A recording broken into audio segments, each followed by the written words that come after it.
Hola, soy Marina Besné, bienvenidos a mi canal. Hace tiempo alguien se puso en contacto conmigo a través de Instagram pidiéndome mi dirección de correo, alegando que me iba a enviar productos de la marca Vic. En un primer momento me pareció un timo, porque no parecía algo muy oficial y además no me pedía nada a cambio. Pero como no me pedía ni mi móvil, ni mi número de cuenta, ni nada raro, dije, bueno, pues le voy a dar mi dirección a ver qué pasa. ¿Qué opinas? ¿Y cuál fue mi sorpresa cuando tiempo después apareció en mi casa una caja como esta, llena de un montón de bolis de todos los tipos, formas y colores? Bueno, la verdad que la forma no varía apenas, pero los colores sí que tenían buena gama. A ver, realmente no era una caja como esta, no era una caja de madera, sino una caja de cartón. Estoy recreando el momento. Y seguramente hay bastantes menos bolis de los que había en un principio, porque no sé qué pasa con los bolis, que gastar no gasto apenas, pero perder pierdo un huevo. Entre los productos enviados se encontraba esta caja con forma de boli, esta sí que es la original, que está llena de un montón de bolis de colores llamativos, fosforitos, pasteles, etc., que no había tenido nunca ocasión de utilizar hasta hoy. La gama de colores de estos bolis varía entre los tonos pastel, fosforitos y algún dorado, tierra y negro. Otra característica de estos bolis es que tienen la punta bastante más gruesa que los bolis tradicionales. Cuando vi esta foto salseando por Pinterest, me pareció la referencia perfecta para probar estos colores tan llamativos. Hace unos cuantos vídeos me dije que no iba a volver a hacer ningún dibujo con fondo en boli, pero es que me parece que en este caso es necesario. Si le quitas el fondo negro, se le va el contexto del juego de luces y pierde sentido. Entre los colores que voy a utilizar está el rojo, verde, rosa oscuro, azul cielo, morado, rosa claro y amarillo. El verde no es tan fosforito como pensaba, es más oscuro. Vamos a ver qué pasa. Preparo la cinta de carrocero para que el relleno del fondo quede recto y empiezo como siempre repasando el dibujo previo hecho a lápiz. Aquí me surge la primera duda. No sé muy bien con qué color hacer este paso, ya que los colores son bastante variados y extraños. Finalmente me decido por hacer el repaso con el boli azul de toda la vida, apretando muy poquito, eso sí, porque en las zonas claras se va a ver demasiado, si no. No sé, chica, ¿qué quieres que te cuente? Empiezo a hacer el ojo con el color morado. Estos bolis tienen la punta muy gruesa y me salen rayas demasiado gordas. No sé muy bien cómo hacer las líneas para que no me queden muy fuertes y poder hacer una malla fina como suelo hacer habitualmente. Mezclo el morado con el azul pastel, ya que la sombra en todo el ojo es de un color muy azulado, y decido hacerlo por capas. Me empiezo a poner un poquito nerviosa haciendo el ojo y varío mi tradicional forma de trabajar, que suele ser termino un ojo y luego a por otra cosa. Aquí es como que estoy haciendo un poco sin control. ¡Hala, alegría! Cuando me pongo a hacer la sombra verde de la mejilla, descubro que efectivamente el verde es bastante más oscuro de lo que me gustaría. No va a quedar ese efecto de luces de neón que quería conseguir. Para ello intento mezclarlo con amarillo, que sí que tiene un color bastante más fosforito y más claro, y consigo bastante el resultado que quiero. Es que el tema es que la foto tiene unas luces con unos colores muy brillantes, y aunque los pics con los que estoy trabajando tienen tonos parecidos, realmente no son colores tan brillantes y queda como una especie de color más apagado. Luego ahí no... Me doy cuenta de que me está resultando bastante más difícil de lo que pensaba. Como siempre me pasa cuando hago algo que no estoy acostumbrada, que digo, a ver, voy a hacer esto, y cuando llega el momento digo, venga, pero ahora ¿cómo? Más o menos termino la boca, aunque no del todo. Parece que le voy cogiendo un poquito el truco, aunque de momento estoy haciendo todo de manera un poquito descontrolada todavía. No sé muy bien tampoco cómo rellenar los colores, porque cuando dibujo en negro o azul monocromático, por ejemplo, las líneas que hago para hacer la sombra no rellenan todo el espacio, es decir, que quedan tramos blancos entre las líneas. Pero aquí no sé muy bien si debo hacer eso porque, por ejemplo, el rosa de la piel es súper fuerte, entonces lo relleno todo así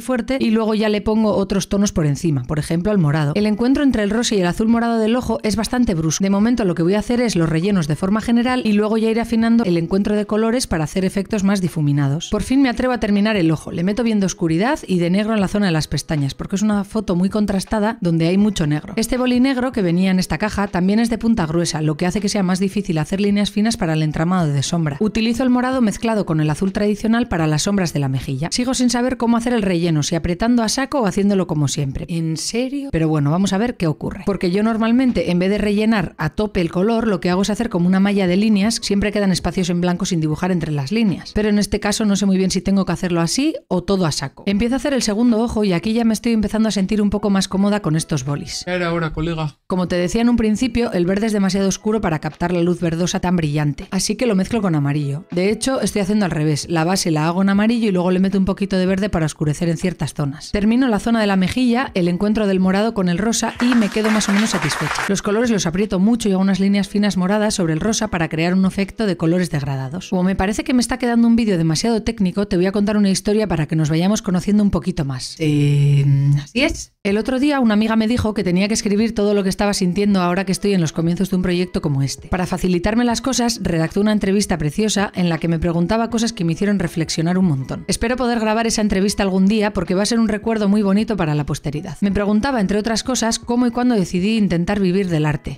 Hicimos un repaso de todas las fases por las que he pasado hasta llegar a darme cuenta de que me gusta grabar vídeos para YouTube. Al principio, cuando descubrí que se me daba bien dibujar realismo, me centré en el retrato y enseguida me empezaron a pedir retratos por encargo. Es algo que me hacía mucha ilusión porque es señal de que confían en lo que hago, pero después de hacer unos cuantos me di cuenta cuenta de que me generaba un poco de ansiedad que no les gustara, que no se pareciera, y nunca disfrutaba del dibujo. Además, muchas de las referencias que me daban para dibujar no eran buenas fotos, con lo que se dificulta mucho que sea realista, y la mayoría de las veces imágenes que no me llamaban la atención en un primer momento para ser dibujadas. No. Así que dejé de hacer retratos por encargo. También hice varias ilustraciones a través de agencia, para proyectos publicitarios, editoriales, etc. Lo malo de esto suele ser que cuando entregas el dibujo puede que te digan: ¡ay, una cosita, ¿puedes ponerle sonriendo en vez de serio? Perdona, pero es que es un dibujo a boli, me cago en tu También puede ocurrir que te pidan una ilustración para un proyecto y aunque te paguen y tal y todo bien, por lo que sea, finalmente decidan no seguir adelante con tu ilustración, lo que te mina un poquito la moral, ¿para qué nos vamos a engañar? Tampoco me veía haciendo obra para galerías, no soy capaz de centrarme en un estilo en concreto, me gusta experimentar con técnicas y motivos diferentes y andar probando cosas nuevas. Así lo hago yo, amigo. Y normalmente en las galerías se suelen buscar estilos muy marcados y la mayoría de las veces pictóricos. Definitivamente no tengo una obra tan personal como para ir por este mundo, al menos de momento. También estuve una temporada haciendo tatuajes y si bien fue de lo que más me motivó dentro del arte, porque es un trabajo bien valorado, yo no tengo ningún tatú y tampoco es que ese mundo me apasione, entonces siempre me he sentido un poquito como de fuera.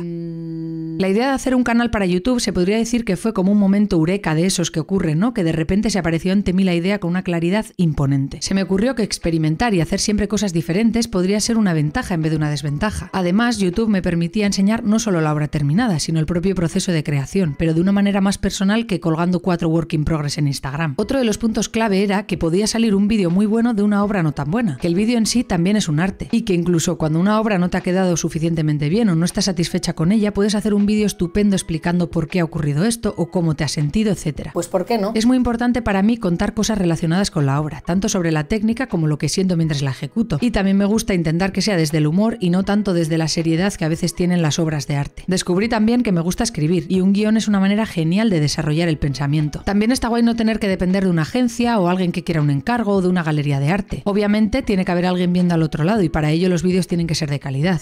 Sí, por favor. Para ello yo me dejo la piel cada día para poder entregar la máxima calidad que puedo en cada vídeo. Pero lo bueno es que el mundo es muy grande, la cantidad de gente que ve vídeos en internet es inmensa y puedes ser fiel a tu idea si te lo curras mucho porque es probable que acabes encontrando un público que te permita convertir esto en tu medio de vida. Por supuesto, soy consciente de que también es probable que no ocurra, pero tener un proyecto que estoy viviendo con tanta ilusión ya me merece la pena. Y si en algún momento tengo que volver a hacer tatuajes, retratos por encargo, trabajos para agencia o incluso volver a una oficina y ser ingeniera otra vez, siempre me quedarán estos vídeos para recordar y echarme unas risas con mis nietos.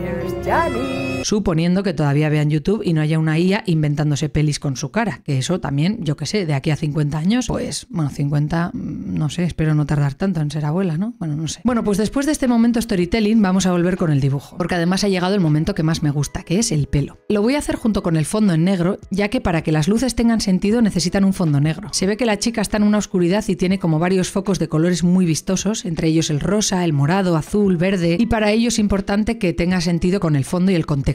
No sé qué más os puedo decir. Primero pinto los brillos amarillo, verdoso y morado bien fuertes sin preocuparme mucho de los extremos, que normalmente yo lo que hago es ir como soltando un poco de fuerza hacia los extremos para que se vaya difuminando. En este caso, como voy a hacer el relleno de negro, luego después desde el negro ya voy a hacer ese efecto difuminado hacia el verde, con líneas negras que vayan perdiendo color sobre el verde o el amarillo. Qué maravilla es ahora este boli negro de punta gruesa que no me gustaba tanto al principio, ya que el relleno se hace mucho más rápido. En el otro lado lo mismo, solo que aquí también hay sombras rosas y hago exactamente igual. Primero hago la mancha rosa con bien de tinta sin preocuparme mucho por los extremos y los extremos los suavizo con un poquito de morado y finalmente con negro, desde el fondo hacia el brillo. Qué liada que se me ha acabado la tinta del boli negro este guay de punta gruesa y ahora tengo que terminar el relleno del fondo con un boli negro tradicional y se tarda un poquito más. ¡Qué gracia! Tampoco es que haya tanta diferencia entre el grosor de las puntas, pero algo sí que se nota. Ya sé yo por qué había dicho que no iba a volver a hacer el fondo en boli, aunque en este caso sí que me está gustando mucho cómo va quedando. ¡Menos mal! Una vez terminado el pelo y el fondo, es importante hacer los pelos sueltos negros que se ven sobre la camiseta y el hombro, ya que eso le va a dar mayor realismo al dibujo. Y con esto ya puedo dar el dibujo por terminado. Solo queda retirar la cinta de carrocero con sumo cuidado, me ayudo del secador para calentar y reblandecer la cola y que no se quede pegada y estropee el papel al retirarlo. Finalmente solo queda mi firma. Creo que en este dibujo está bastante claro dónde hacerla. Pues con esto y un bizcocho hasta el viernes a las 8. Pues este ha sido el resultado final. A ver qué te parece. Con el mal comienzo que ha tenido este dibujo, la verdad que estoy muy contenta con el resultado. Me ha pasado al revés de lo que me pasó con el boli de un montón de colores, que te dejo el vídeo por aquí si lo quieres ver. Perdón,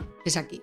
He aprendido, amigo. Porque con el boli de colores lo que me pasó es que pensaba que iba a ser súper difícil y le pillé más o menos el truco medianamente rápido, y con este tenía la sensación al revés. Decía, bueno, será más o menos como sombrear con un bolín normal, pero al tener la punta tan gruesa me ha costado mucho más cogerle el truco y ha sido mucho más complicado de lo que pensaba. En cualquier caso, estoy muy contenta con cómo ha quedado, me gusta sobre todo el pelo, el tono rosa así que se va difuminando con el morado, etc. Sí que es verdad que estos bolis tienen un tono un poquito más apagado de la foto de referencia que yo tenía, pero aún y todo creo que he podido conseguir el efecto de luces de neón. Pues hasta aquí el vídeo de hoy. Espero que te haya gustado mucho el vídeo, también el proceso de dibujo, que hayas disfrutado y ojalá que te haya servido para inspirarte, sea lo que tú hagas. Espero verte en el siguiente, un saludo y hasta la próxima.